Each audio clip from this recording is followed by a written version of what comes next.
Very good afternoon, good evening, ladies and gentlemen. My name is Rakesh Sinha. I'm the co-founder for Shared Services Forum. I'm a founder and CEO for Quintus Global. And for the next 90 minutes, I will try my best to maneuver the conversation with some of the best of the industry leaders who are on the right-hand side of the screen with me. Um, 10 people who have build their recognition and thought leadership by delivering through their journey a lot of things through their hands, deploying large transformation initiatives for their organizations, and so on and so forth. This is a 90-minute session, and this session, as you know, is called Autumn Roundtable 2021. The focus of this session is primarily on the what we call stay ahead of the game, and I think that's something which we were talking even as a with the panel group yesterday. Then we were having a pre-panel connect talking about what is that connects multiple things which we're trying to talk today. I think the idea is to talk about the stay ahead of the game. There's a lot of good work which each one of them have done, and I think all of you who have dialed in have done. And the last 2 years have been a fantastic opportunity as well. I think it was a blessing in disguise if it talks about from a digital and a transmission point of view. While from a societal point of view, family point of view, it was a difficult time, but from a typically a digital and transformation and driving sometimes those change programs which could have been slightly difficult during a normal course was also a blessing in a disguise in a way. And I'm sure a lot of you would have done many things. But the focus we will try to get today is what has been done, what's the level of adoption we have got, what's the kind of impact some of the leaders have seen in their organizations, how they can leverage technology to go much beyond the routine areas to areas like controls, compliances, looking at multiple geographies and managing those scenarios, pretty much sitting here in digital environment. Looking at the skill anywhere, I think we have been talking a lot about skill anywhere, and I think where we have not been able to still get a sense of how that can be utilized more. I know work from home has been one of the thing which everybody is looking at, but going beyond that in terms of even resourcing. And if any experiences from the panel and such a great panel here, so we'll be looking forward to hearing some thoughts from that. And last but not least, we'll also try to cover something on connecting the dots from the virtual workplace and how the leaders have experienced from the governance and performance management, the challenges or the opportunities. So that's going to be the focus for the next 90 minutes of our discussion of this roundtable. And I'm delighted to and thank you all the partners who have worked to make this event work. So knowledge partner, R Value Group, event partners, Thomson Reuters, Quintus Global, and technology partner, Muniver Technologies. Uh, Moving straight into the discussions, can you just get the slide off the screen, please? Yeah, thank you. And can you just put everybody, I'm just requesting the backend to put, yes, absolutely, thank you. Great. So I think building the conversation ahead, I think the digital is something which we all have been talking about. And I know the second part of the agenda, when you say, adopting the digital agenda, it sounds like, digital is something what new, and we are doing a lot of things and everybody is talking about it, etc., etc. Where we want to move the focus and receive some insights from the practitioners here on the call is, when you talk about the word digital agenda for the organization, it is not nice to have strategy. It is not more nice to have. It is about really a lot of thinking, focus, which has to go into it because it calls for a right kind of investment financially as well as non-financially in terms of the organizational change, etc., etc. It demands that kind of a payback, and everybody is looking for it every day. And in the year and the long term, and the definitions have changed, and so on and so forth. It is a very serious stuff, and that's why that's the focus of the discussion. And with this, I want to start first with maybe Sudev, if you can would like to go first with a question. We're talking about this whole idea of digital agenda, and which has a result of really delivering some business impacts. If you can throw some light very briefly, and this is what I'll request from my panelists here to keep their responses as brief as possible so that we can cover a lot of things in the next 75 minutes. So just keep it very short and brief. So Sudev, if you can just talk about your context in your organization, what is the current state of digital adoption? How do you gauge it? That, oh, we are 10%, 20%, 70%, or we are poor or good or bad or whatever it is, or great. How do you look at that? And any points on the myths, if you can talk about some of the myths of the deployment, will be helpful. So I know it's a long question, but a short response will be helpful. So there to start. Okay. Good evening to everyone. Thank you, Rakesh, and thank you, Shared Services Forum, for giving this opportunity. Hello to all my fellow panelists also. I think you aptly mentioned a big question, big context, but I think you have put me in a spot by asking me to give a very brief answer. Let me try my best, Rakesh. I think let me start off from the perspective saying, I think digital, you're right. I think you alluded to that point. I think it means different to different people, right? For some, probably it is just a technology optimization. For some, probably it's reimagining the business process itself. So it is different for different people.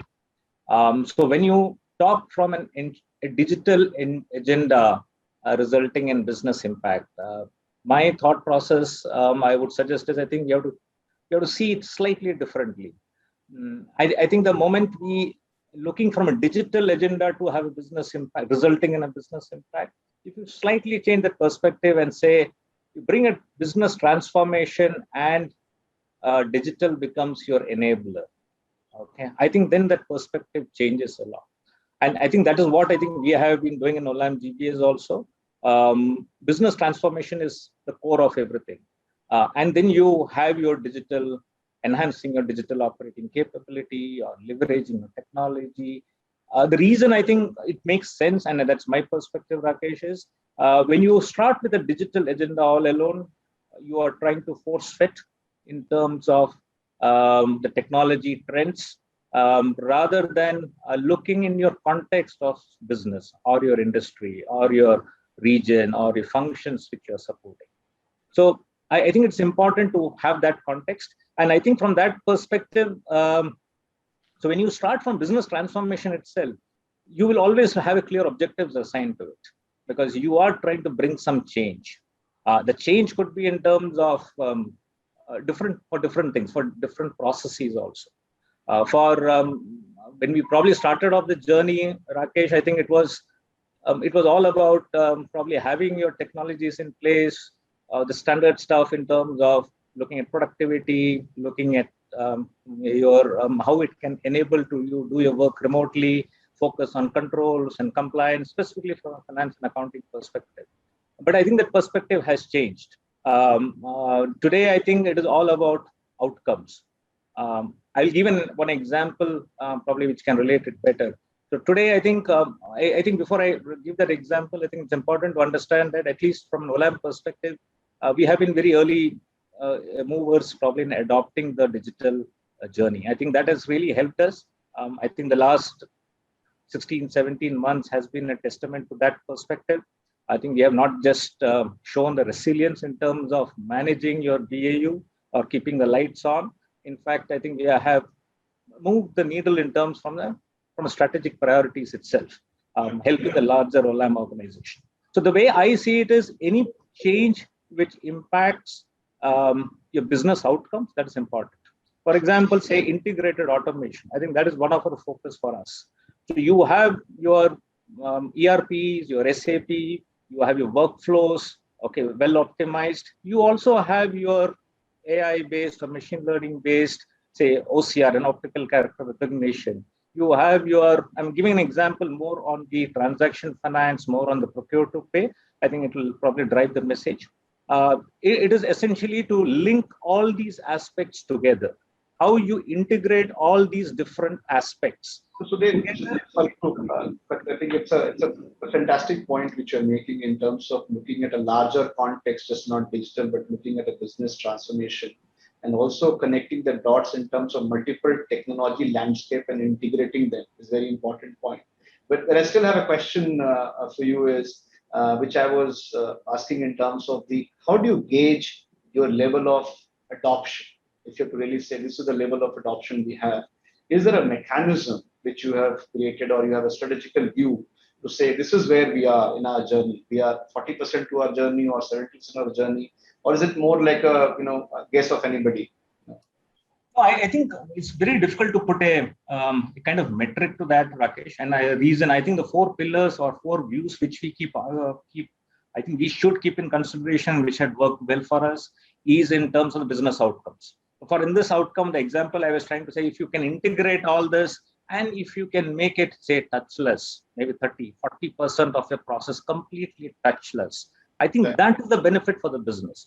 What it drives from a shared services perspective is probably moving from your standard productivity to probably driving hyper efficiencies. That is the change. But from a business perspective, it is all about hyper efficiencies. It's about business outcomes. Similarly, the other aspect will be all actionable insights. Today, it is all about data.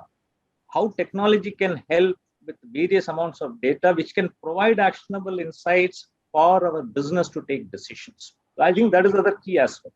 Third element is from a user experience perspective.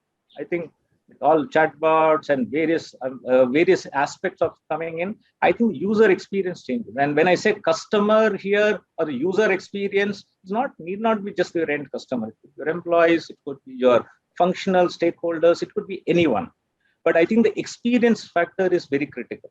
As long as the customer is the focus out here, Rakesh, and the way I see it is, if your stakeholder, your end customers, we are helping them to move their core and they are able to focus on their core. They are able to focus on the strategy and we are able to grow. I think that is a testament of the change which is happening. Yeah. Very difficult to put a number per se, and I probably will not try to put a number 2030 because that context will differ from industry to industry. Sure. In our perspective, we have supporting probably 50 plus countries. 50 plus countries are major and emerging and matured markets with probably 12 different product platforms itself. Everything is at a different stage of maturity. Putting a number probably will not help, but as long as you keep these four aspects, user experience, business outcomes, as well as your shared services perspectives of driving hyper efficiencies, keeping focus on controls, compliance, those are non-negotiables. They are very quickly, I think I'll touch upon the myths which you talked about. I believe, I think 2 points which comes, I think one is a very standard one, which all we keep on talking about is job losses. I think in my experience, I have always seen, I think the more you adopt digital, I think it more gives opportunity for us to grow. Okay. And I think we have also seen during this pandemic itself, we would have grown by 15-20% and we have identified a very strong pipeline. So I think the more we technologically adopt, I think more options are. The next 2 points, I think very quickly, Rakesh, I will probably only highlight is, it is not about digitization or going digital, it's not about technology, right? I think it goes beyond that. I think it has to be seen more from business perspective, okay, and how businesses embraces it more. It should not be IT driven, okay? The myth is always, okay, this is an IT initiative. I think the faster we are able to come out of it and business embraces it or business drives it, it will be better. Third is, I think any digital will probably never it's not a project by itself, right? I think it has to have the flexibility, it has to have the agility to probably keep on evolving. But digital transformation is always in a state of what is called as a perpetual agility, right? You have to keep on evolving. I think these are the key aspects we'll have to keep in mind. Sure. Thanks, Sudhir. I think it was an interesting perspective. Just for the benefit of everyone, two things. All the eminent leaders' profiles were circulated to all the participants who have logged in. And it's also being placed in the chat box now. So if you want to refer it, please refer it. Or you can also go to the SSF portal. You will find the details of the profile available there. I would like to move to Aarti, and I think Aarti maybe getting a sense from you in terms of how do you look at, I think, and Sudev was talking about the business transformation, looking at the business outcomes. So I want to little spend time on the business outcomes and really connect the dot from the impact to the business. If you really connect to the impact to the business, and as an organization, you all have a lot of stories I have seen, or heard about where you've gone beyond typically shared services to work with the upstream customers to drive that kind of a benefits. So if you can share some of those will be very helpful, Lati, briefly in terms of anything to do with the impact to the business will be good to know. Yeah, thanks. I would just, for those of you who don't know what TML Business Services is, because earlier we were called a Global Delivery Center when we were part of Tata Motors. Last year we were separated as a separate legal entity, but essentially we were a captive shared service center of Tata Motors Group. And in terms of coverage, uh, if I just have to talk in one word, that in some of the areas, if TML BSL doesn't support its parent entity or its customers, their business will come to standstill. So that's the level of penetration that we have in across different business processes. So I have a very clear demarcation between what I have observed is what used to happen before pandemic and what has happened after pandemic. And so before pandemic, we had our digital team, and typically, you would go talk to business, understand business problems, or you would sense what are the business problems. And as Rakesh, you have seen, we work very closely with the parent organization. So we have that seat on the table to understand what are the strategic priorities.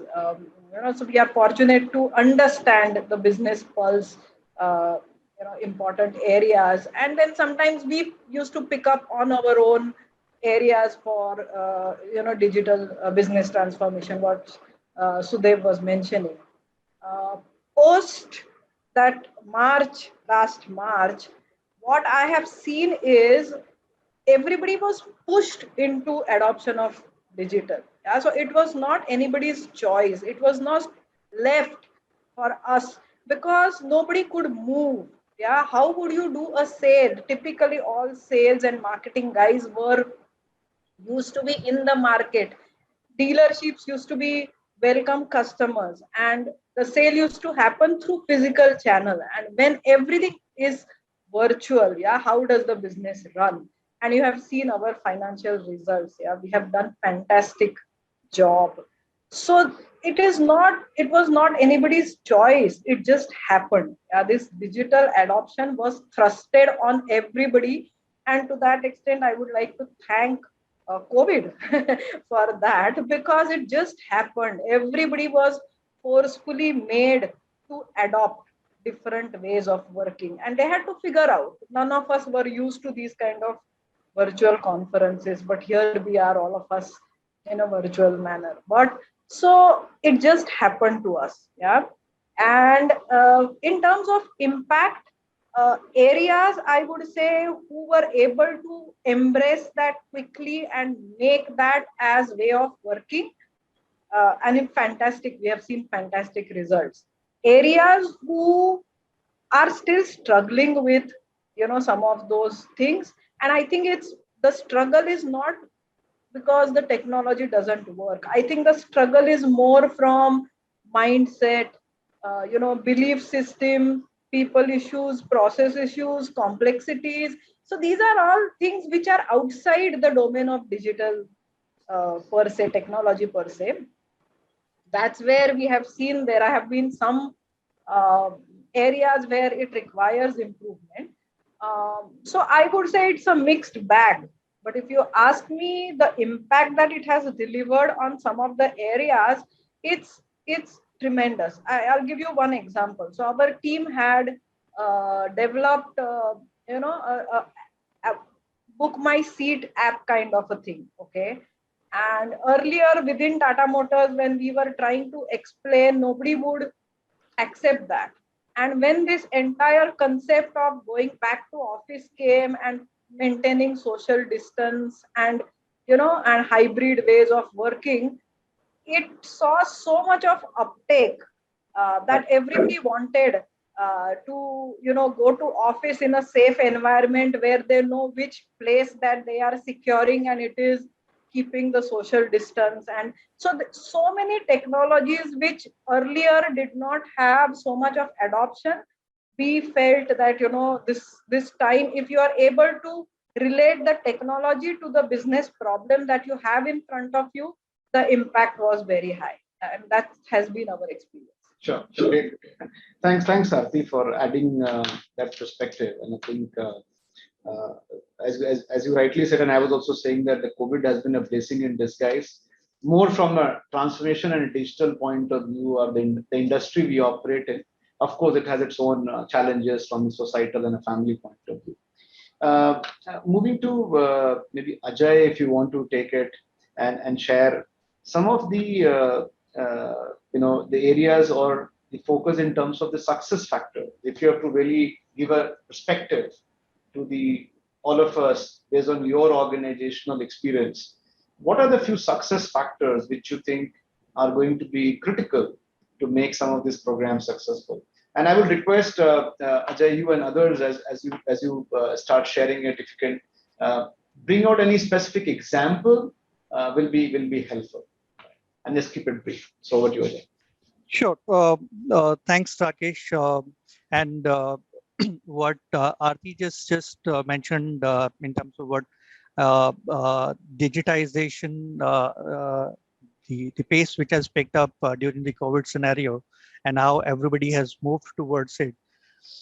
And now it is happening across. And I was just looking at this survey done by McKinsey and most of the companies off of that, and people are 40 times more responsive to the digital needs for any of the company. Or that's what I could see that. And that talks about how COVID is supporting this entire digitization agenda. And in fact, I was also thinking about, if Modi would have done that earlier, that probably would not have get that much success. Now everybody, even 60 plus ladies or 70 plus people, I can see that they are working on this Paytm and all everything. So that's how this COVID scenario has helped us.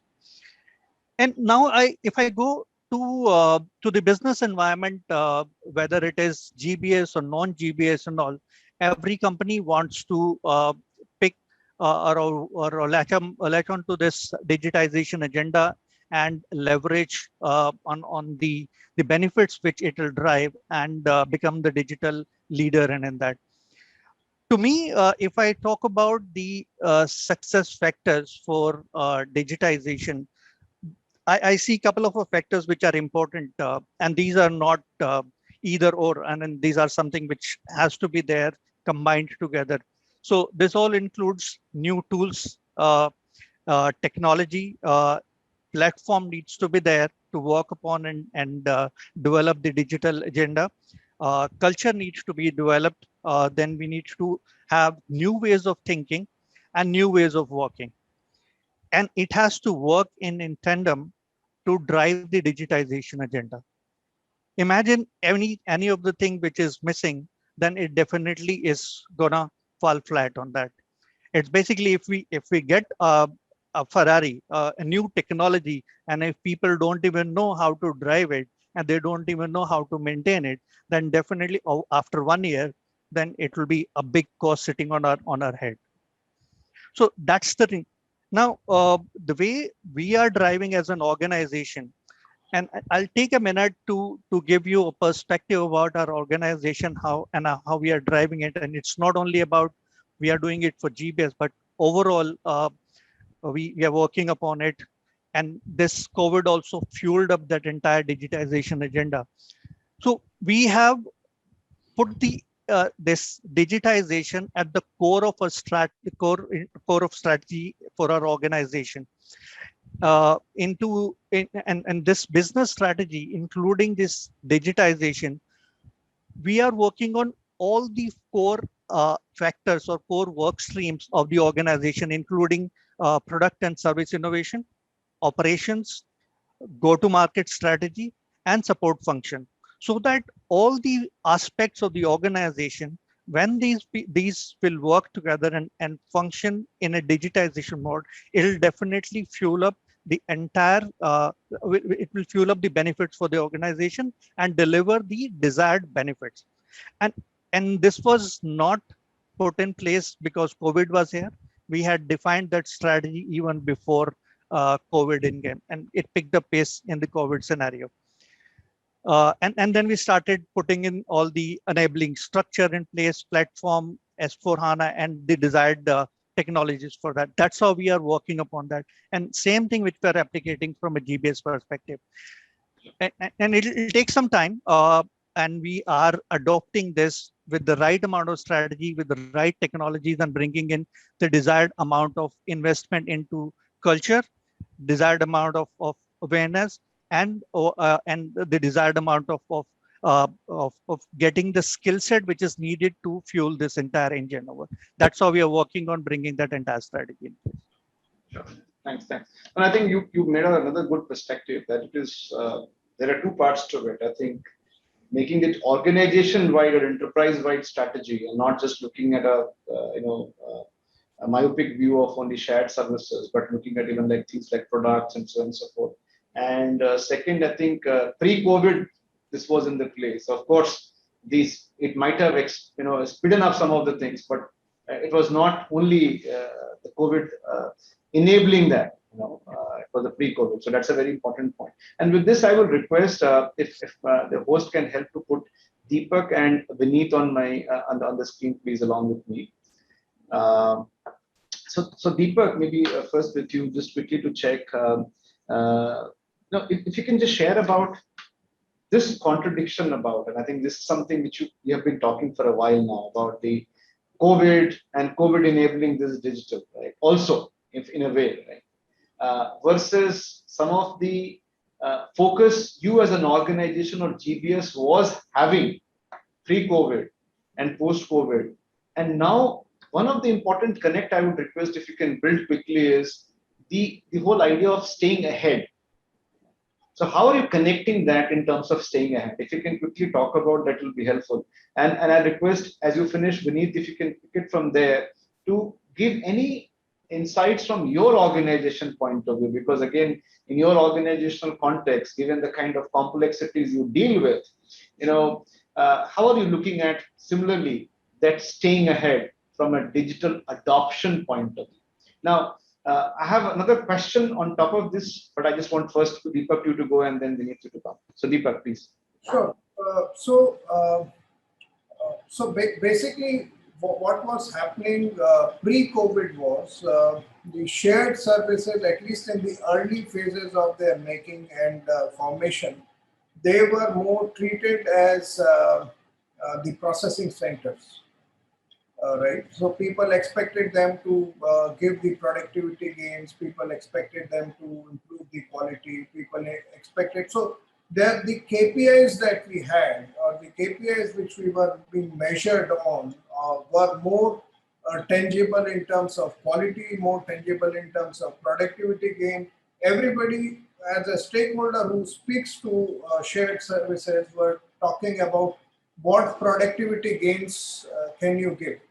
But and there was another stream which was taking possibly a birth pre-COVID, was the value addition stream. What value that shared service can add to the entire organization. I think what pandemic has done is it has not only expedited more work coming to the shared service organization, because there's an imminent pressure on the cost line or the bottom line, but it has also, since we have now got masses in most of the areas, what it has spurred is the value add. So now the global business services are actually driving a lot of organizational strategy.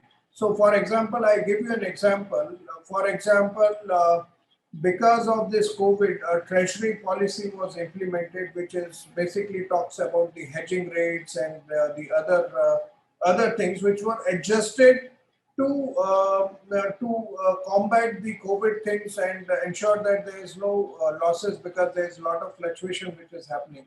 Now, what was expected is the organization will adopt the treasury policy, the finance will adopt the treasury policy, but they looked upon the shared services to digitally equipped ourselves to see where the control measures are. And Right. that is what we did by creating a tool which will give you a visible control that, okay, your funds are getting beyond the threshold limits and you need to hedge it. And by the way, in a global organization like we have around operations run around in Americas, Australia, Singapore, Malaysia. We have footprints across the world with around 16,000 people and with say around 194 bank accounts. So it was very difficult it was easy to implement or put the treasury policy, but to put that perspective and bring that visibility through a tool was difficult. And GBS did that. So the shared service did it. As a result of it, what happens is people have started, the shared service can do a lot of things which was earlier not expected from the shared service. So I think we are now moving towards a more value-add visibility or perspective from the shared service than just being a processing center.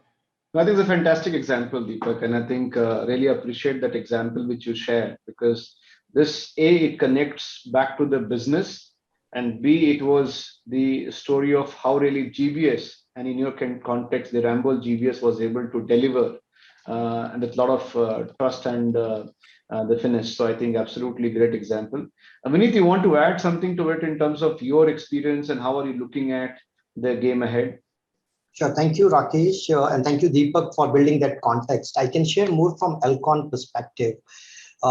While we were starting in Elcon, and we are not like some of our other fellow colleagues, which who have been having a shared services center for many years in India operating. So for Elcon Global Services, when we spun off from Novartis 2.5 years ago, we were just standing up on our feet, not fully stand up, and COVID hit us. And I think that's where it was a real test from a transformation perspective. Can we really make it happen? How are we actually thought of staying ahead of the game? I'm really happy to share some of the business continuity management strategies which we put together. I'm proud to say that, knock on the wood, not even a single day of SLA downtime, even in last 1.5 years.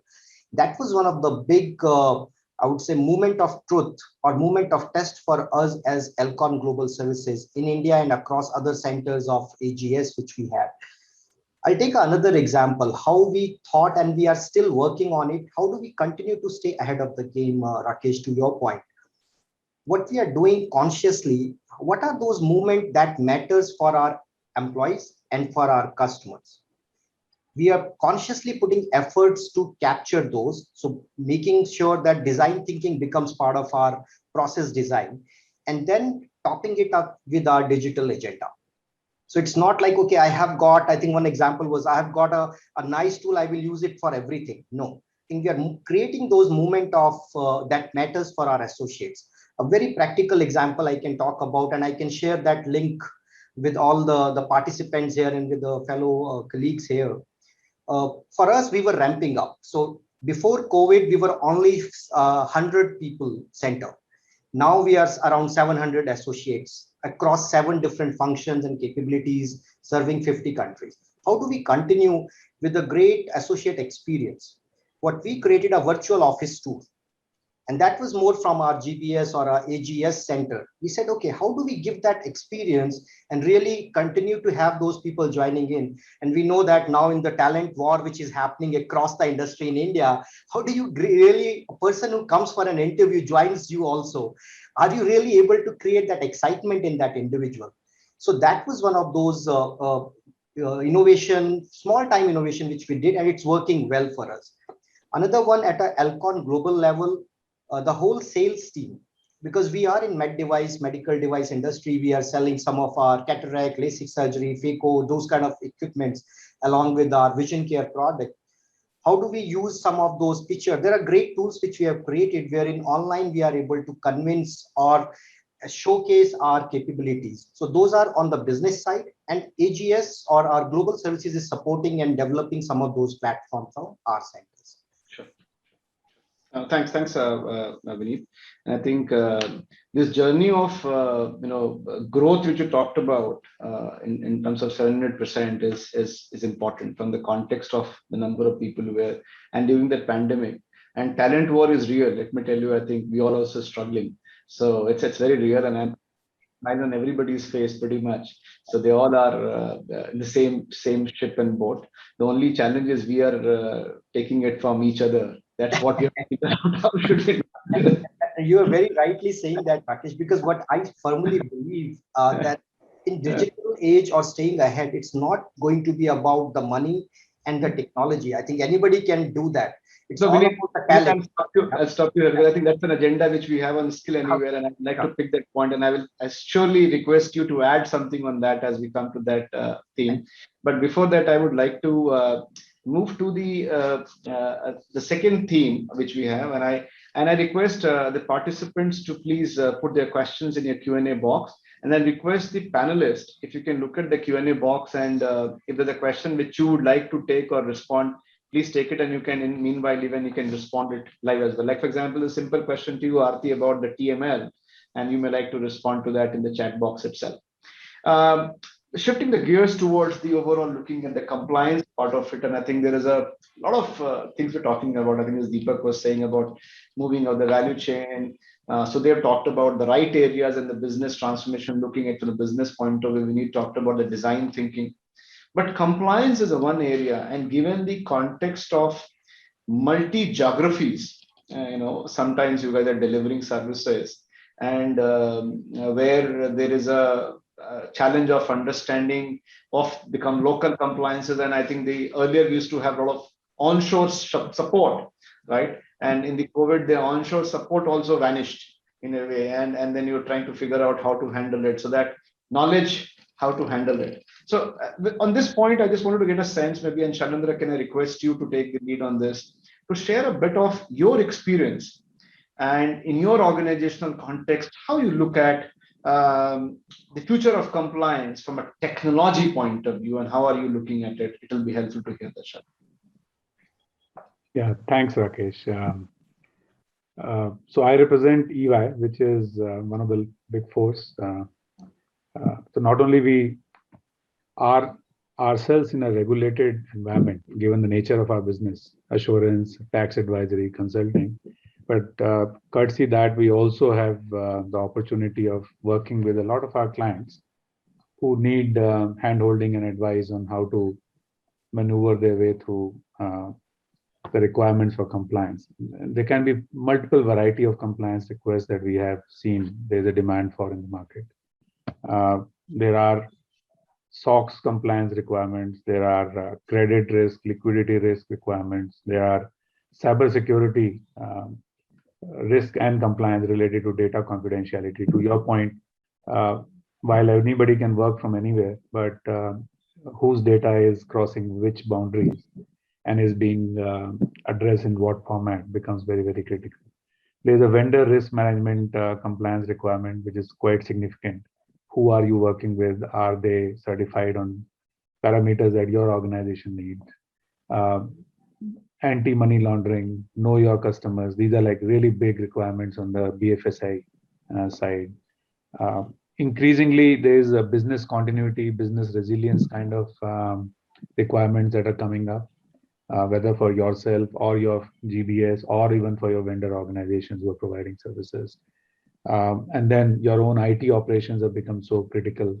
Your reporting requirements are also very, very critical, again, from a company's perspective, which are listed. So the way we look at it is, for us, it is almost a new category itself, which we call as RegTech, regulatory technologies, just like FinTech, for example. Most businesses are working in whatever requirements for regulations that apply for them. And what is it that they are looking for? They're typically looking for reducing their reporting risk, reducing the cost of complying against whatever requirements are there, and improving the overall, if I can say, efficiency or comprehensiveness of the compliance details that they show. Now, more often than not, the technologies are very wide. Plus, the vendors who provide these solutions are also quite big. So there is a build versus buy option there, whether you build everything, whether you adopt. But I can give you a few examples. For example, a lot of work is done in terms of report automation of late. Now, one part of it is obviously the cost efficiencies that come. Also, the reporting errors that can accrue if you are doing it manually versus if you have automated it. But more than that, what we have seen is that it has given companies the opportunity to have a single platform where all regional reports can be in the same format at the same time, and then there is a consolidated report that emerges out of it. So, which itself used to be quite a challenge otherwise in the large organizations, especially multinational companies which have work in different parts of the world. The challenges that they face, source of data, even though all of us have data warehouses and enterprise data strategies, unfortunately, data is not that easy coming through in large organizations. And even if it does, it comes in different forms and shapes, and there is cleansing, there is multiple other activities that go with it. The second technology that we have seen, which is quite popular, is on visual reporting and analytics. While I'm calling it visual, it actually goes beyond that. But what we have seen is large companies are adapting a lot on visual analytics in terms of getting to data-driven insights. So it basically starts with your ability to measure and report in particular formats a range of information. So we're looking at, say, financial reporting, we're looking at profitability, growth, efficiency, and a variety of parameters. But the next step after that becomes very critical, and lots of solutions are available. So you can do trend analysis, you can do sensitivity analysis, scenario analysis, you can do anomaly detection, what's not in sync with what you expected, correct? And it's visually there on the charts when, say, a CFO is presenting to the street. And you also do what I will call as early warning or predictive analysis, that if this happens, that happens, or if this happened, this was the reason why that happened. So the narrative that is emerging using these technologies is absolutely significant compared to what was happening when companies were not using these tools. The third thing that we have seen in the market is RPA and intelligent RPA with AI, ML, NLG, NLP included within that. Multiple benefits. I think RPA in general has been reasonably well established now, but you can imagine companies like ourselves, we are having the opportunity to move away from sampling to a total population that we can use if we have automated certain pieces. You don't have to rely on 2, 3, 5% of samples anymore. You can also, most importantly, not depend on reacting to something that you find in post analysis, but can detect it in real time and not let the risk linger till somebody detects it and fixes it. So RPA in that sense, beyond cost savings, is really helping in these parameters. And the fourth piece I would say is the element related to digital or data lakes, which is quite, if I can say, popular and for all the right reasons.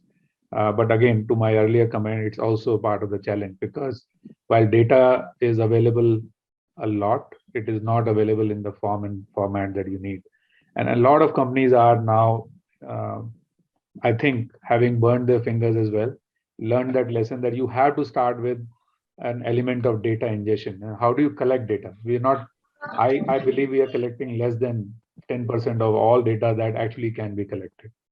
And then once you've collected that data, then how do you make sure that data conforms to the requirements that you have? The cleansing part, the making sure that it sits in the right format, and then the data insights that come out of it. That I would say would be my overview of what's happening in this space. A lot of requirements from all of our customers. And I think you highlighted a lot of areas where, from a compliances point of view, the technology is looked at, and it has its own impact for the business. It is also making life easier for the CFOs in terms of the quality, accuracy, the single source of truth, and so on and so forth. Managing that, the reg tech was a very good point, Shailendra, I think very important. And this brings me to one of the experts, Thomson Reuters leader, Vishal, to talk about some of these. But before Vishal, you come on the screen, can I have a poll, please? There's an audience poll, and even the panelists can take those polls. So.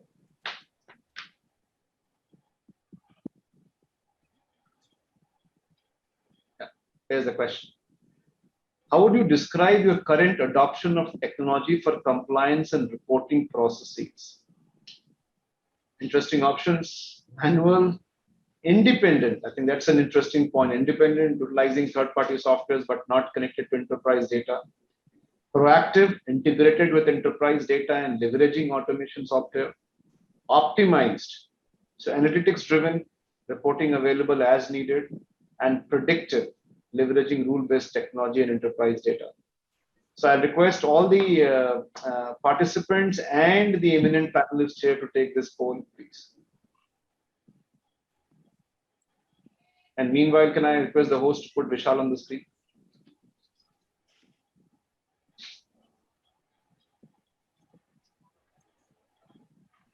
We'll give another 15 seconds. I hope once I receive a thumbs up from my panelists that they have filled it, I'll be okay with it. Thanks, sir. Thank you. Thank you, Deepak. Thanks, Shalin. Thanks, Dave. Good. Thank you. Are we good? Should we close the poll? Okay. Yeah. Good. So let's close the poll, and then can we have an answer or the results on the screen, please?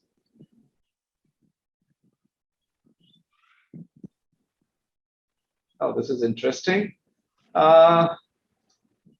Manual is 14% from the compliance's point of view. 9% people believe they are using something independent, utilizing third-party softwares. There's a very interesting point on 30% and 31% with a proactive and optimized. So there are some organizations who are looking at something proactively and some optimized solutions as well. 15% people are going with a predictive route when it comes to technology usage for compliances and reporting. That's an interesting information. Thank you, host, for getting this poll information. Now, Vishal, the question of the poll is, and something where Shailendra left, it will be helpful to hear from you in terms of how do you guys look at any examples of bringing that technology to the compliances. No, absolutely. Thanks, Rakesh. And very interesting to see the poll results. I hope I'm audible, Rakesh. Just want to check the technology not failing me. Yeah, perfect. No, so I think it's it's interesting. I think this audience clearly seems to have a lot more kind of proactive and predictive than what we've seen in the market. Our surveys kind of generally show that at least half of that or more are in the first two buckets. So I think this audience is great. I think it's great to get some thoughts and comments on the chat box on what they've been doing. But what just a quick thing on Thomson Reuters. So what we do, and I think I guess obviously it's great to go after Shailendra, because what we do is kind of more around the technology aspects of some of those reg tech, if you may call it. And what I like to refer is that we are the global compliance automation provider, because what we serve is a compliance automation for multiple geos, right, as opposed to kind of a local single country compliance software. So again, I'm going to try and keep it experiential. I think we discussed that we'll try to give this as an example is specifically financial reporting compliance, which we just actually solving for with a customer. But the larger message is how technology is enabling GBS to automate the traditionally unautomatable, right? Because some of these things, for various reasons, has already been considered unautomatable. So in order to keep it like real and relevant, there's this large $10 billion global manufacturing organizations we are currently supporting stat financial reporting for. What is stat financial reporting? That's the last mile of financial reporting. So if this particular organization, say, has 150 legal entities in 20 plus countries, for each legal entity, you need to file your stat filing, right, with the government. So that's kind of fairly common for an entity of this size to have so many legal entities, we have pretty much equal or more. And every jurisdiction has different filing deadlines, different disclosure requirements, frequent changes, in the regulatory requirements, which is why I say that this kind of more of the unautomatable, right? Because there's just so much local nuance. And top that, you talk about languages like French, Spanish, German, which is what the authorities want reports to be filed on. It becomes a very local, nuanced kind of requirement. Now, generally, this work in this organization is managed by a mix of finance and non-finance people, right? Because in some countries, the operation is so small they didn't have a full-fledged finance team. So it would be like the admin person kind of, using Word documents, spreadsheets, and kind of in most cases, eventually outsourced to local consultants who will take the data from the company and prepare the filing, right? So all this was going fine, working smooth. In 2018, the company received a notice from one of the European regulatory authorities around a delayed and incorrect filing with a high fee, but also criminal proceedings against the director. So obviously, a large MNC headquartered out of Europe freaked out. Matter was raised at the board level, as you mentioned, kind of CFO on the spotlight, and a subsequent audit was done of the entire process.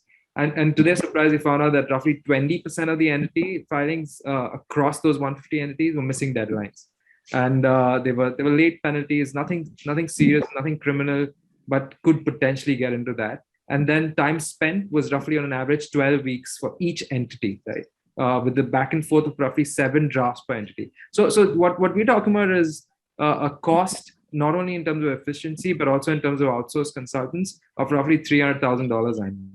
Now, the CFO immediately tasked the chief accounting officer to say, need to transform the process. But the challenges continue to remain, that it's constantly changing local laws, local languages like French and the others, and specialized workflow to tackle peculiarities of stat reporting, right? So this is just one example, but I'll take a pause from the example and provide some context, right? In today's world, the governments, and this is everyone will possibly nod their heads on this, that are embracing tech faster than corporates in this particular area of compliance and regulation, right? And why is that? Roughly, if you think about government as an organization, 70 to 90% of government revenues come from taxes.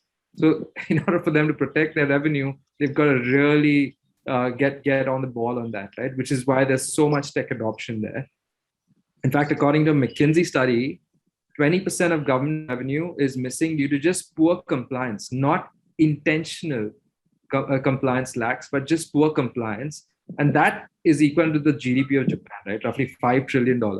So essentially what governments are doing is tightening the noose on compliance and asking for much more transaction level data, processing this data. And that's where I think what Shailendra's comment comes in.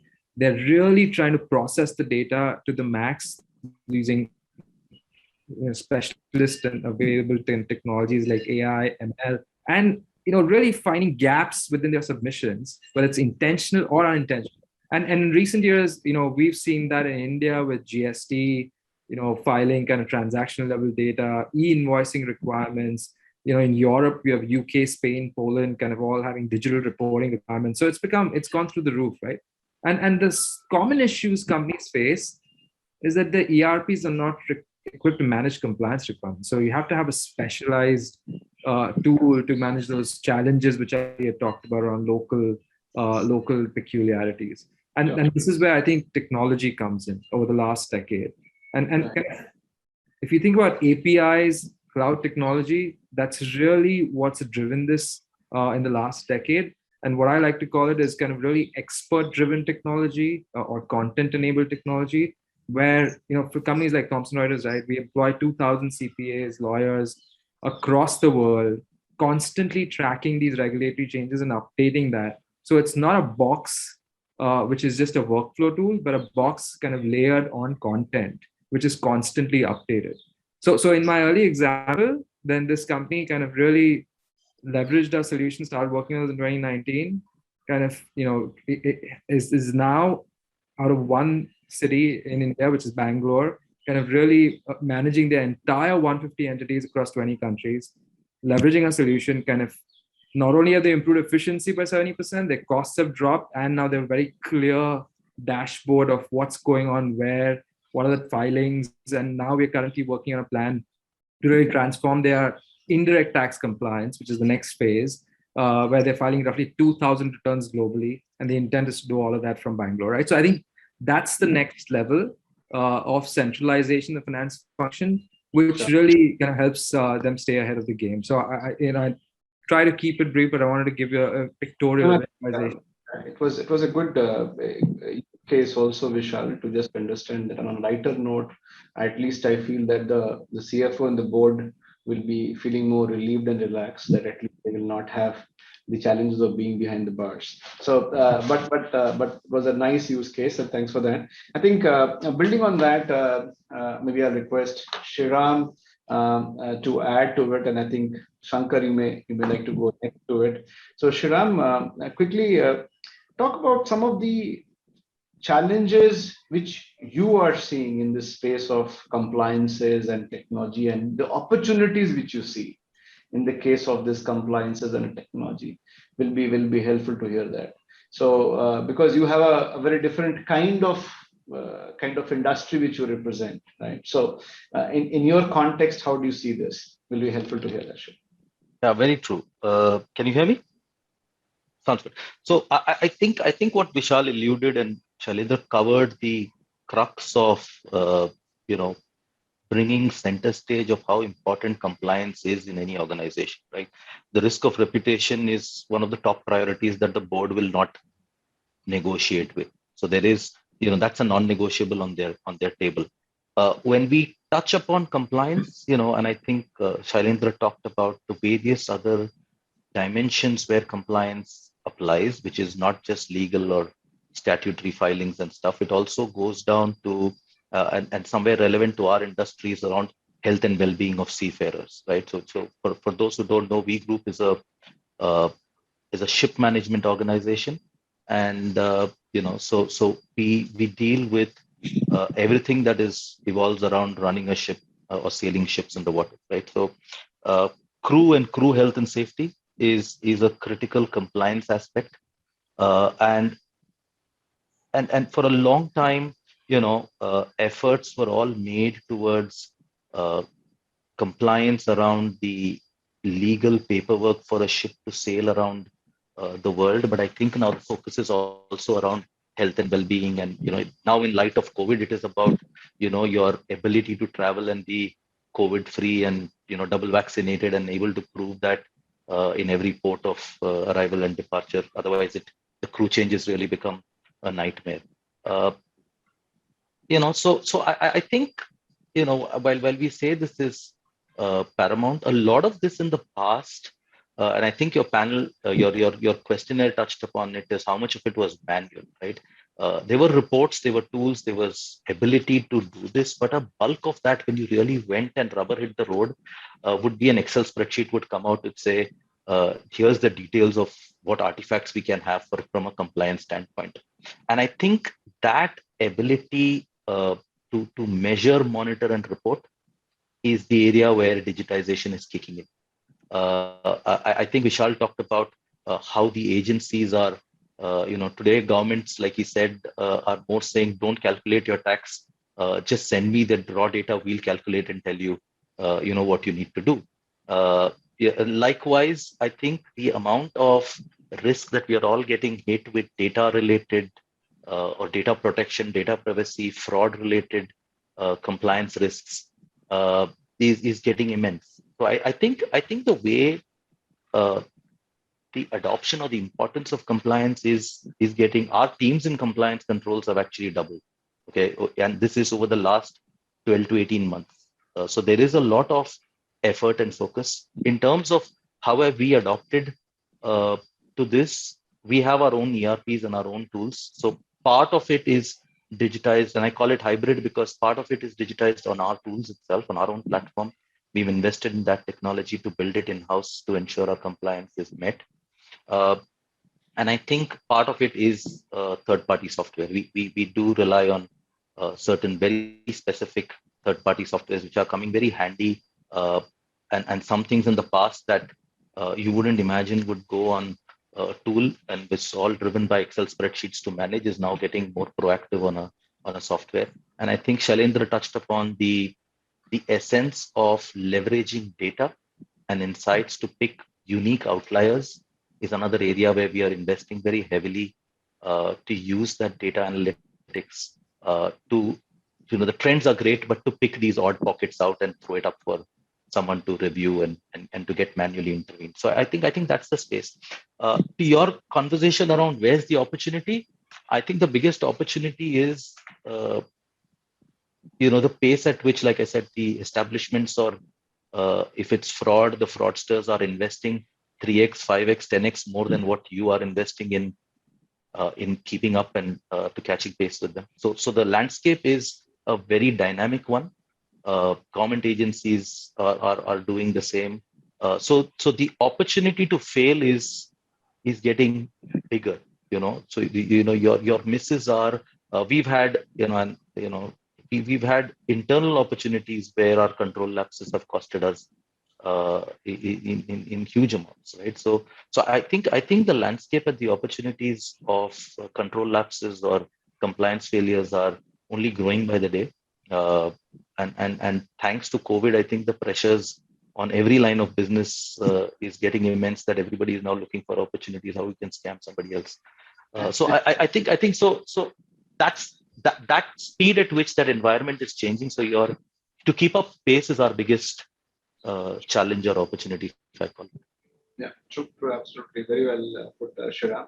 And I think it becomes more important now to look at the speed at which you want to run. Otherwise, as you rightly said, the people who are waiting to do scams. So I think it is very, very interesting and important. With this, I will request Shankar, if you can just add your perspective in terms of looking at some of the experiences, if you have, in terms of the efficacy of any of this technology from a compliance perspective, and your experience around the challenges and opportunities. How do you see that will be helpful in your organization context, Shankar? Yeah, sure. Thank you, Rakesh. And I think the benefit of speaking later is you listen to a lot of perspectives, and thanks to everyone. I think you've covered a lot of ground in terms of what compliance means, what are the opportunities, what are the challenges that we see, and so on. One perspective which I wanted to share with everybody is, when we talk about compliance, we generally relate it to regulatory compliance. For us in GBS that I run for Smith and Nephew, compliance is broken up into two parts. Certain things, since we are a shared services organization, there are certain things which are internal in nature. There are certain things which are external in nature. Obviously, external touches upon regulatory compliance requirements as well, while internal touches upon multiple areas. In fact, I should say it touches upon various areas where it is critical that compliance is seen through a lens of absolute necessity as well for, I would say, very predicted outcomes, or even on the operational side as well. Now, having said that, what I meant by that was, obviously from a regulatory compliance standpoint, as some of my colleagues very clearly articulated, for companies which are global in nature, spread across multiple geographies, purely going by the taxation requirements, or for that matter, understanding the local legislations, the changes that are taking place, etc., are definitely a challenge. So I think one of the key things that we've been on that side, that Smith & Nephew has been working on, and to those who don't know what Smith & Nephew does, Smith & Nephew is also into medical device, which is a very highly regulated industry in itself. It's not only about taxation on the financial side, which comes into play. There are European Union MDR requirements and various other compliance requirements that come into play. One of the key things that we have been trying to build as a part of using the technology is a database of compliance requirements across the country, across the globe, for the organization and related to the industry. I think that's been an area of focus, because all this while it has been a lot dependent on how individuals run it from their respective locations. But a lot of emphasis has been to look at how we can create a database, how we can build in certain rules, and then that goes back to the question that you had in the survey as well, and look at proactively managing it, as well as enabling people to get support in a very proactive manner, in a predictive manner, for fulfilling some of the requirements as well. Now, it sounds very simplistic when I say this. It is definitely a very complicated project we have undertaken at an organization level, specifically given the fact that we are in a very highly regulated environment.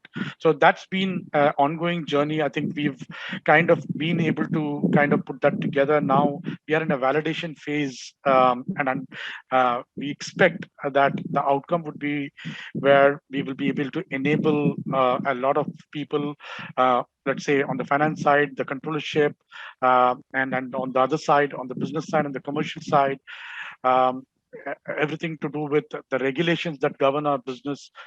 They are all enabled with the right kind of information, which will be available to them in advance, not for for them to reach out and try to figure out what it is. So that's been one of the approaches we have had as an organization. Now, coming to the other side, which I mentioned about when I talked about compliance to me and to the organization as well is not only about regulatory compliance. It's also about, when I run a shared services, how do I create a structure and possibly create a structure which will give me predicted outcomes, especially for a global organization like ours, where our global business services is spread out across geographies, where we operate out of multiple centers. There are multiple processes, multiple businesses that we support, multiple stakeholders that we work with. How do we ensure very predicted outcome of what we promise our stakeholder to deliver as well? And that is where I'm using this word compliance a little differently as well in those areas, whether it is in terms of how you train your people, equip them to deliver, or you kind of look at any business problem. How do you kind of have a very clearly laid down process, whether the process is compliant to the requirements? So it's a slightly different spin to the other side of the compliance as well. We really focus on, and a lot of tools that we use are also not only focused on taking care of the compliance requirements, which is very similar to what many of my colleagues talked about, but a lot of focus is also on the tools that we use for driving compliance across the other areas as well. Now, the reason why I state that is there are certain areas. For example, if I'm managing procurement operations, people are expected to undergo certain mandatory trainings, for example. And people who are managing payments and funds and so on and so forth, they are supposed to undergo trainings, anti-corruption trainings that you're supposed to undergo. All these come under the ambit of compliance. So therefore, if you really expand that, it becomes extremely, and some of these tools that we use are directed towards not only regulatory compliance, but it is all encompassing across the organization. I think it's absolutely a interesting perspective, and I think very good to say, are we restricting when we use compliances only to regulatory compliances or a financial regulatory compliances and so on and so forth. I think Shailendra, of course, widened that from a compliance to multiple things, and then you further added about compliances in a different context. That why it's just not about the statutory. It could be regulatory. It could be even some of the internal organizational checklist, which has to be certainly looked at. So I think it's a very good perspective to add, Shankar.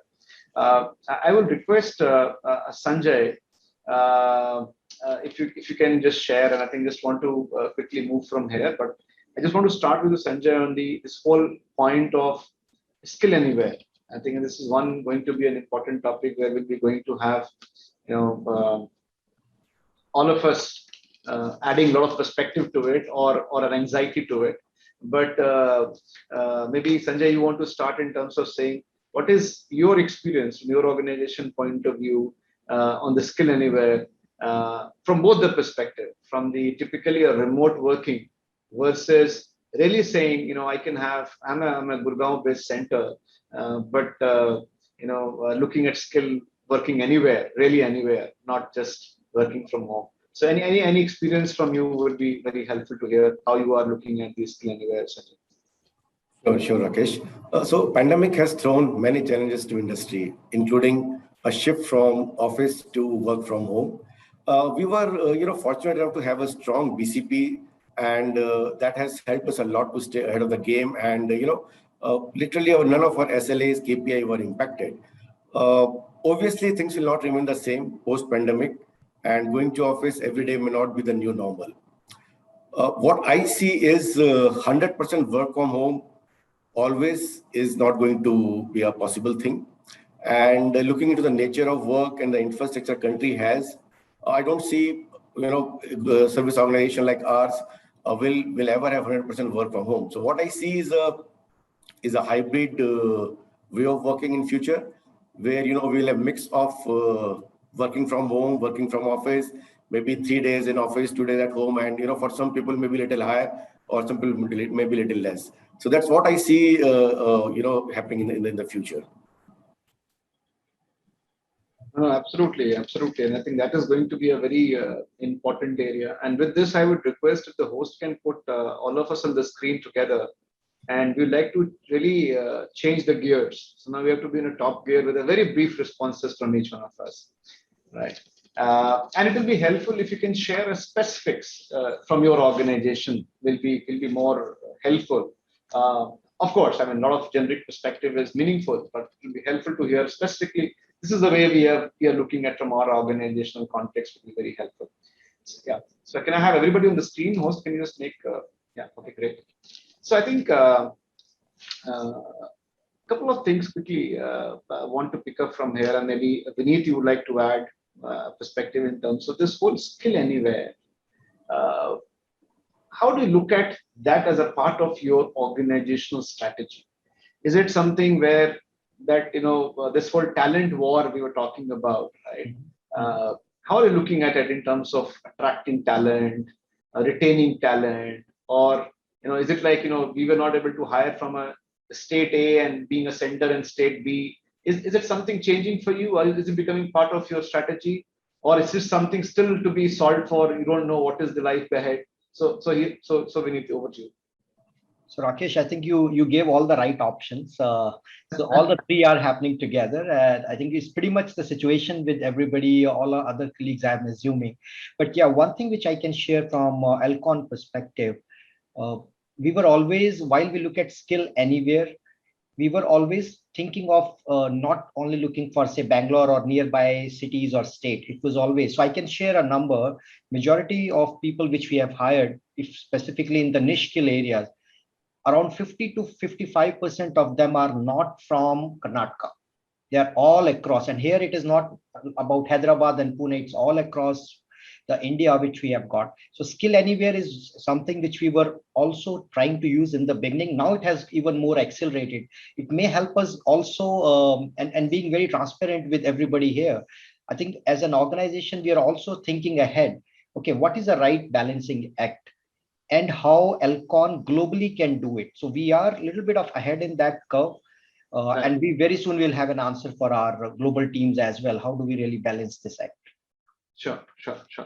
Maybe it will be good to hear from you, Ajay, some thoughts in terms of how are you weaving this as a part of your business strategy, as you talked about the overall business strategy, and also in terms of your shared services strategy. So Ajay, if you can just share in terms of how are you connecting the skill anywhere and as part of your business strategy.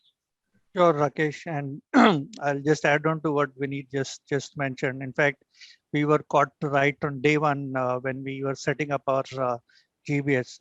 Right after this strategy phase, we were in COVID scenario, and we had to follow this process of hiring the skill set, and we right from day one we thought of wherever we can get the right skill set, we get those people on board, whether they are in Kolkata, where our center is, or in any other state we can get that. Over a period of time, actually, we changed the gear, not only restricting ourselves to India, because in India we can hire in different states and we can allow them to work from home. We also went to the extent where, because there were some language constraints for there, let's say China was one of the region we were transitioning. Now, earlier, we probably would have taken that another strategy that we need to have a center there. We said that if we can do it in anywhere in India, why not have some people in China itself and manage the situation and manage the process like that. So our skill anywhere, in fact, has gone global. And we extended that not only to GBS, but also to other functions in the organization. If you need a resource in Europe or in US for specialized skills, they can have it in India as well. So that's how we went ahead and setting it up. And just one other aspect which I would like to add here, in fact, this is kind of CSR or giving back to the society as well. We took that initiative as an organization. There were some COVID impacted families also we had that too in remote areas, which otherwise we would not have been able to hire the impacted families, particularly the females not able to travel to any other place. So we hired them, and now they are working with us as part of the GBS family for IVL. So that's how we are extended and going beyond that. Yeah. No, thanks. Good perspective, Ajay. And I think very wide in terms of the connecting with the business strategy. Deepak, you want to add something to it with your organizational experience? What are you trying to do, and how are you looking at the skills anywhere? Yes, I will just add to what Ajay said. The question of where the resource should be has more or less been answered because of the COVID. Because earlier people were, they want to make them sit next to them. That question has gone. Now, even for the compliance and tax perspective, like for example, we have recently implemented one tax solution or statutory solution from Thomson Reuters itself. So we were looking at, since this statutory reporting tool, which we called OneSource, or which Thomson Reuters called OneSource, is spread across different geographies from Americas, Australia, Japan, Singapore, maybe other countries as well. So we were looking for somebody who can actually coordinate between all these, and this is a very skilled job because it's relating to statutory, and different countries have different statutory requirements. So we are now contemplating that this resource can actually sit in the shared services. So far from all the local locations where statutory reporting is very close to everybody's heart because any default can lead them into a lot of problem. Now we are saying that possibly we can have somewhere in the shared services, and nobody is talking that shared services is far away from in India. Nobody is talking about the time zone discrepancies. Nobody is talking, and to an extent that this is, I believe, is only a start. Now people are contemplating how much people can work from home, how much they are not, and I think we are still evolving on that. But generally speaking, it's all in the mindset. We can actually, other than the human need of interacting and physical interactions and in-person talking, if we keep that aside, technically we can operate 100% from home, and we've been doing it for the 18 months now. So this Deepak, I think just building on that point, I think it's a good point, but I just want to ask this question to everyone on the panel. Maybe you just can raise your hand. It should be helpful to hear that. And the question is very simple: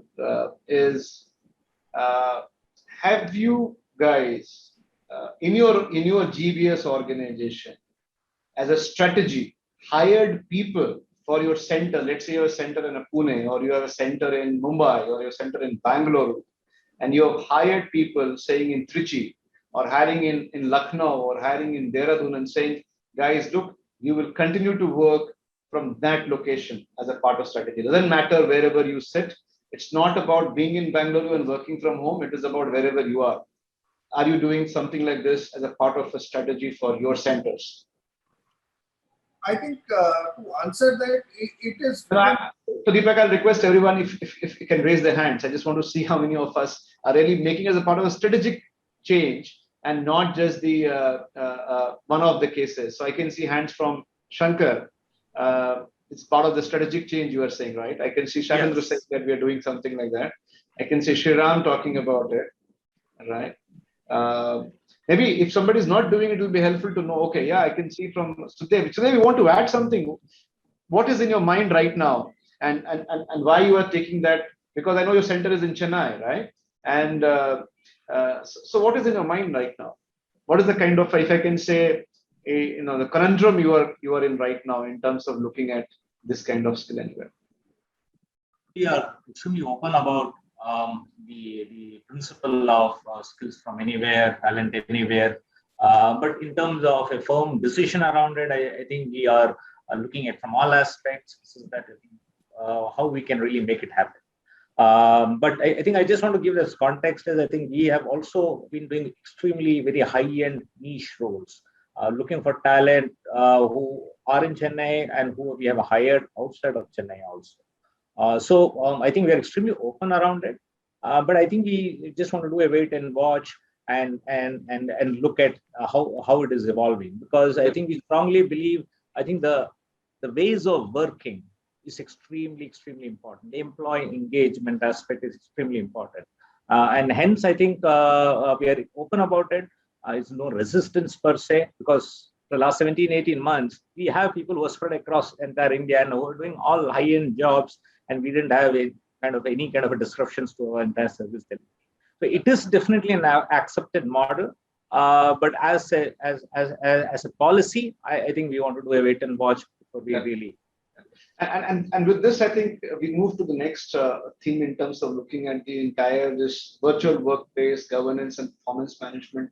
And can I request Shailendra, if you want to build on what Sudev was saying, that whole point of employee engagement, culture, so much of, we used to, not a single day would go where you would be investing money in terms of putting the people together in the room and taking them offsite. So, and you are having your hand raised by saying skill anywhere, I can hire a person anywhere. So how it is changing for you? Briefly, if you can just share your thoughts.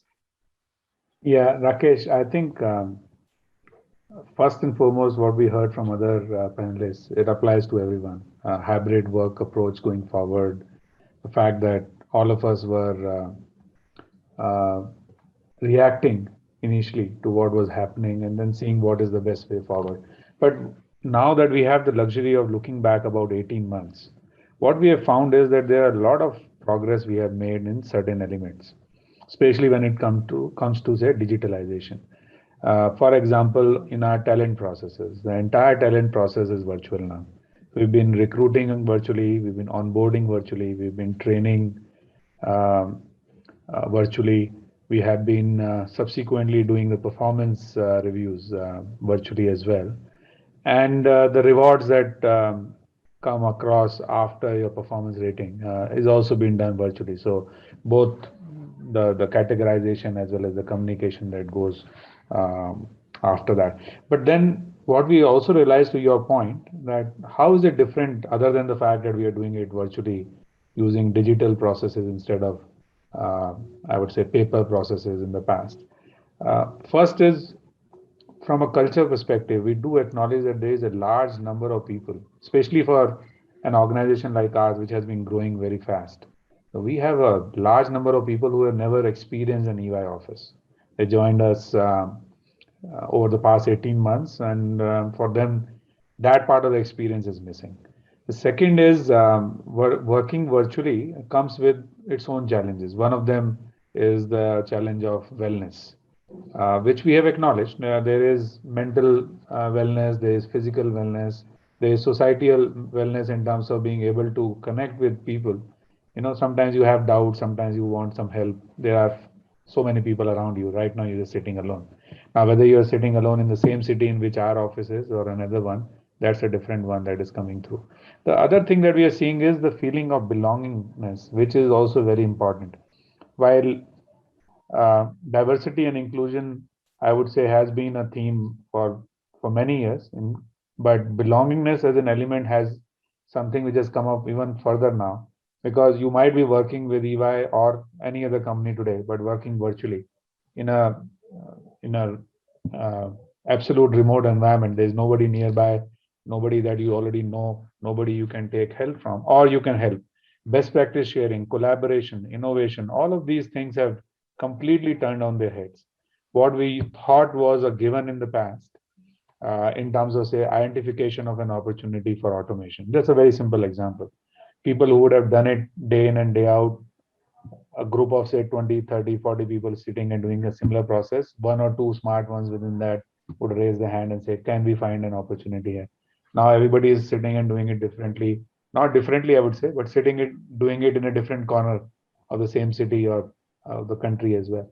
So that particular portion, I would say, from a culture perspective, is very different. We are very keen on making sure, in summary, to focus on belongingness, on our duty of care to our employees, and taking our culture, which we are very proud of, to a virtual environment. Mostly it is about staying connected with our employees in different ways. While we can't meet them physically, we have replaced that with virtual meetings as much as we can. A lot of town halls, a lot of focus on communication, whether it is through mails, through virtual town halls, through many other means as well.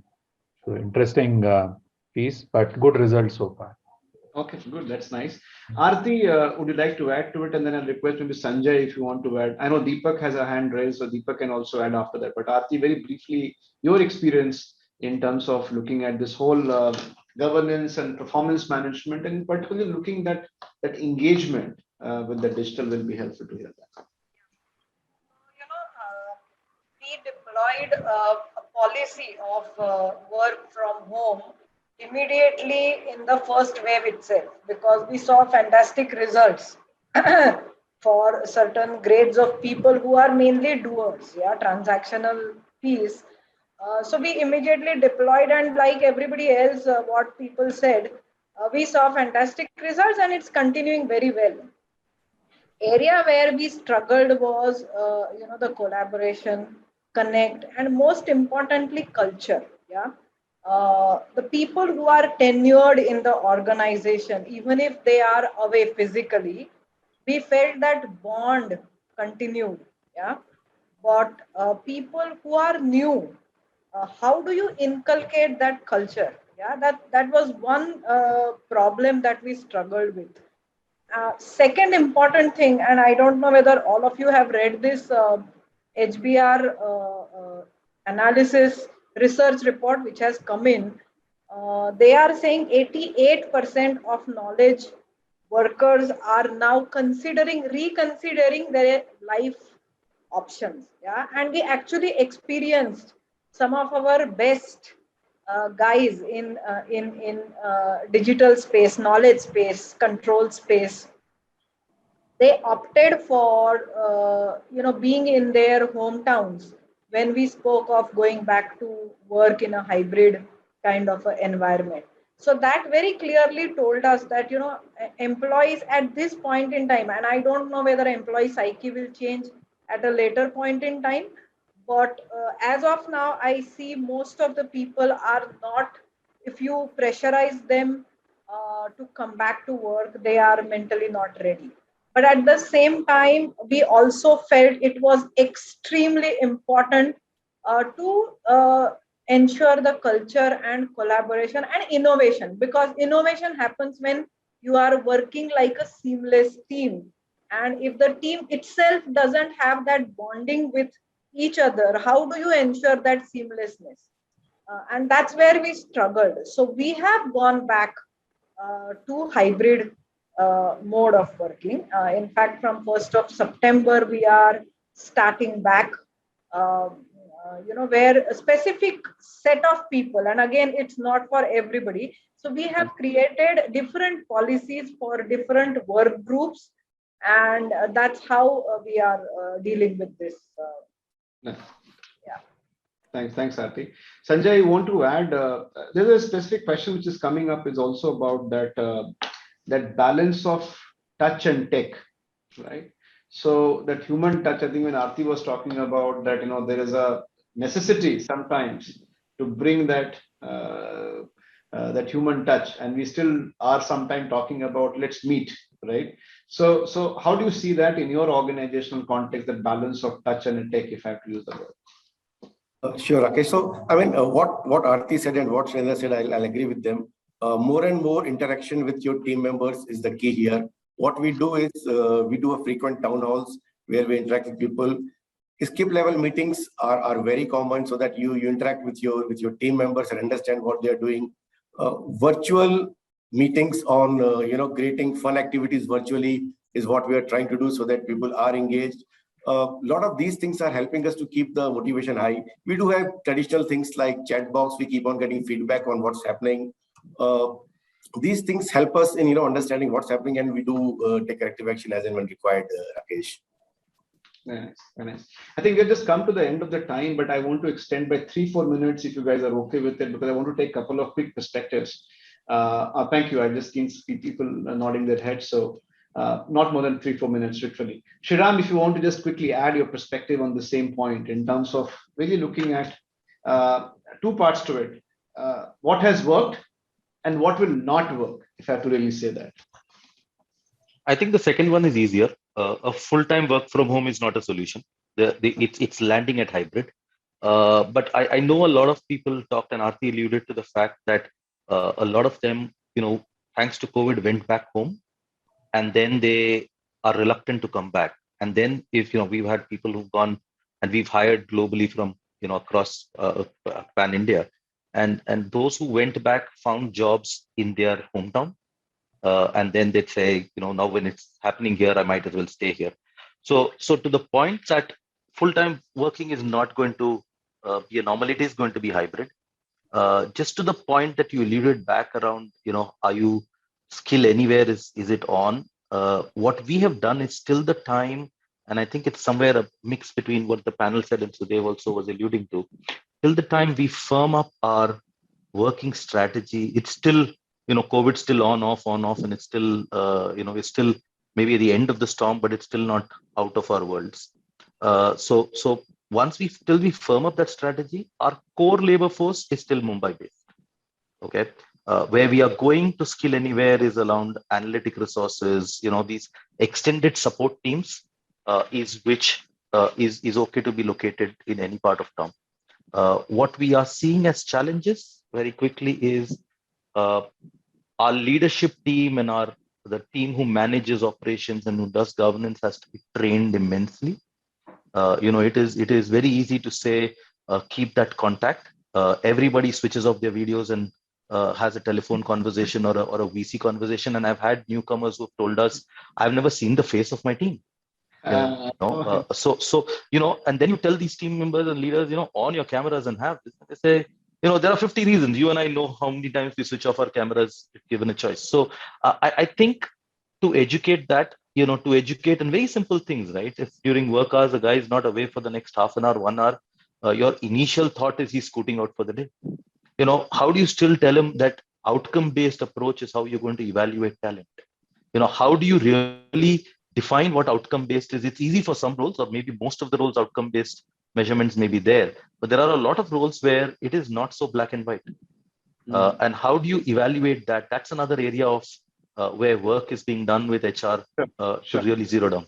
Sure. I have literally a paucity of time, but I just want to, before wrap it, a quick one sentence from each one of you, which you would like to give as a learning and sharing with the participants on the call. So maybe just one sentences from each one of you will be helpful. So I'll go in order of the way you are appearing on my screen. Sudev, starting with you. So if you just very briefly, 10 seconds, one thing which you'd like to give as a tip as we go ahead from here. Staying ahead. The focus is about staying ahead. What will you like to say? Absolutely. Rakesh, I think both from a digital skill as well as performance management, or you talk about employee engagement, I think the one thing which will come out is talent. I think the one thing which will connect all this business transformation, digital, and will be talent. So a huge amount of focus on learning and development, new skills, being extremely empathetic, how you develop the abilities of innovation, curiosity. I think these things will be the key trend, and how we upskill people from that perspective. I think skill development, upskilling is something which you're talking about. How about more on the softer side, more on the soft skills? Sure. Shankar, you want to add something very quickly, very briefly? I think he said it all. Sudev said it all. I think upskilling is the key. Learning is the key. how we equip them to manage synchronous and asynchronous communication is very critical. Synchronous, you have a lot of tools and techniques, the murals of the world to manage.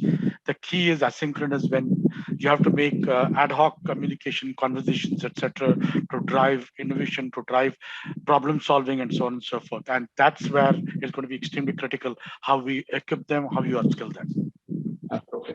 Vineet, they would like to add something in terms of looking at this entire digital adoption. Anything, one quick sentence in terms of what you would like to leave as a takeaway. Rakesh, thank you for that. In fact, the way digital agility is already inbuilt in last 18 months. So you move from Amazon to Flipkart to any of these apps which everybody is buying, and online shopping, everything is happening.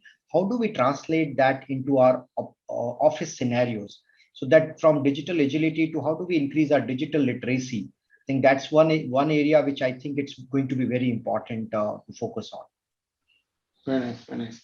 Ajay, there's a question also, and I want to request a perspective as we close it is, are we going to look at more nearshoring and reshoring, or are we good to look at something in terms of still that offshoring, as offshoring will continue? How do you see that? Sorry, Rakesh, your voice was breaking. Can you repeat your question? I think there was a question also, and I wanted to connect with this whole staying ahead. If you can share your perspective in terms of looking at very quickly, nearshoring, reshoring, people are saying will be the trend ahead, or will the offshoring still will be the trend? In fact, with the new situation, I mean, which COVID has forced everybody to think, that reshoring is going to be the new trend, going to be for all functions. It's, and also as the fellow panelists were talking about it, we are not only going to be restricted to the typical shared service center functions, even other functions which otherwise we were not thinking about it. We are going to talk and think about their the right shoring as well, where exactly these functions should be or can be, because if these functions can be done sitting at home, whichever the place this is, these can be done from any other location as well. Sure, thanks. Vishal, quickly to you, in terms of looking at this whole technology, and the question coming in terms of the touch and tech, while you of course talk about the tech has its own merit, what is that one thing you'd like to leave for the audiences to keep thinking about? Yeah, I think one thing which I'd say is during the pandemic, a lot of us in our personal lives as well as kind of, I'd say, in our professional lives have realized that I think nothing is unautomatable, or nothing is kind of out of the range of leveraging technology for. So I think that's something which is going to be the mantra much more than in the past, right? I think that's something which I'm hearing also from all my colleagues on the panel. So I think that will be my one aspect. So turn every stone and try to see what you can do around that. What can you do about it? Absolutely right perspective. Shriram, if you have to just give one takeaway for the people. I think well, so they've touched the people side. I think as leaders, the speed at which things are changing and how uncertain things are, you have digitization hitting you so fast, and so many things which are not possible are possible today, which are unthinkable are happening today. So I think we need to have a very open mind to not take impossible for an answer is one thing I'd leave, which is here to stay for all of us. Sure, thanks. Aarti, a quick takeaway from you. Yeah, I think to stay ahead of the game, what is required is that digital mindset, and it need not remain restricted with just the few leaders. Yeah, it needs to percolate down to everybody, and therefore there is a requirement at a mass scale if we can reskill people in new talents. It's about empathy, it's about mindfulness, the softer side of the angle, because if you are going to work in a remote manner, how will you drive innovation if you don't have? So these are different perspectives, but those are required to be there in the larger population. Yeah, you have to take the organization ahead. So I would like to emphasize more about that aspect of reskilling and rewiring your own mindset. Good point. Absolutely good point. Sanjay, quickly from you, your views.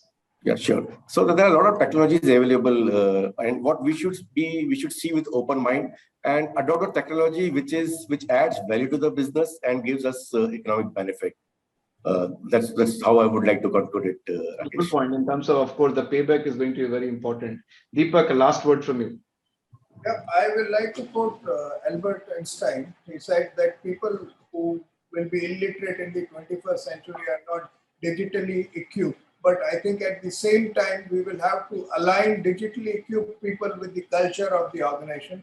Because unless we build culture, we will not going to, the digital is not going to reap us the reward which we are investing for. So from the ROI perspective, it is very important to culturally align digital literacy and digital adoption with the culture of the operation.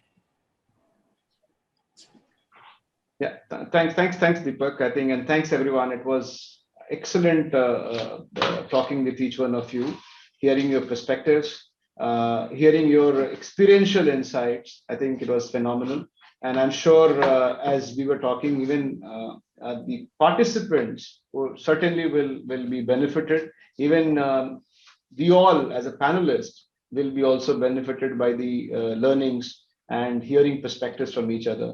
I think it was really nice. I think we overshot by 10 minutes, but thanks for your patience to continue.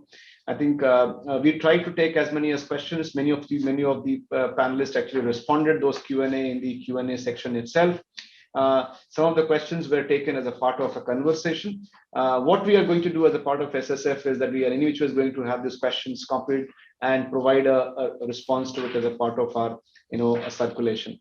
So thank you all. It was really wonderful to be here and talking to the great leaders on my left and right side. Thank you and a great evening ahead.